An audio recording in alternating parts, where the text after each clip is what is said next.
Où êtes-vous allé aujourd'hui? Avez-vous déposé vos enfants à l'école avant d'aller au travail? À midi, vous êtes peut-être allé au restaurant avec votre équipe.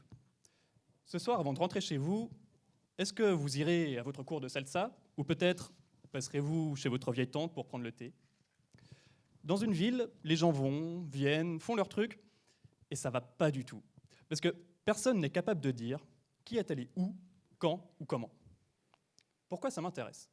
Parce que derrière, il faut organiser tout un réseau de routes, de pistes cyclables, de bus, et on a tout à gagner à ce que ce réseau de transport soit le mieux adapté possible à notre demande. Sauf que c'est très difficile de connaître cette demande.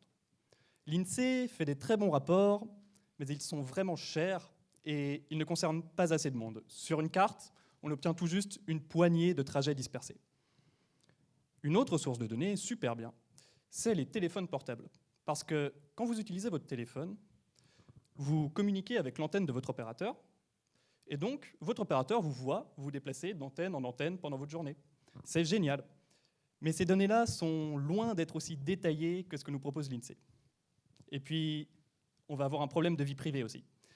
Parce que oui, regarder les gens se déplacer, c'est toujours un sujet un peu sensible. C'est pour ça que le premier travail de ma thèse, c'est d'anonymiser les données de mobilité. Heureusement, ce qui nous intéresse dans ce domaine, ce sont les grands flux, et pas de savoir où Madame Michu est allée acheter le vermifuge de son chat. Je dois donc réduire la précision des données pour n'avoir que des grands flux, mais pas trop, afin de préserver la valeur de ces précieuses informations. Une fois anonymisées, mes données sont toujours aussi incomplètes. Pire que ça, elles ne concernent pas les mêmes personnes, elles ne parlent pas des mêmes choses, et quand elles le font, elles ne sont pas d'accord entre elles.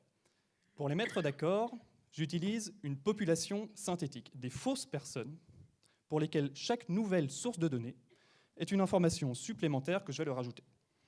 Ces fausses personnes, avec leurs agendas virtuels et leurs préoccupations fictives, je les mets dans un grand simulateur, et comme j'ai bien fait mon travail, le comportement de la fausse population sera le même que celui de la vraie. C'est comme ça qu'on obtient une compréhension détaillée de la dynamique d'une ville. Mon rêve, c'est qu'en comprenant les villes, on puisse un jour en concevoir une où il n'y a pas de bouchons, où il n'y a pas de métro bondé le matin, où les rues sont couvertes de terrasses plutôt que de voitures. Bref, concevoir une ville où il fait bon se déplacer et où il fait donc bon vivre.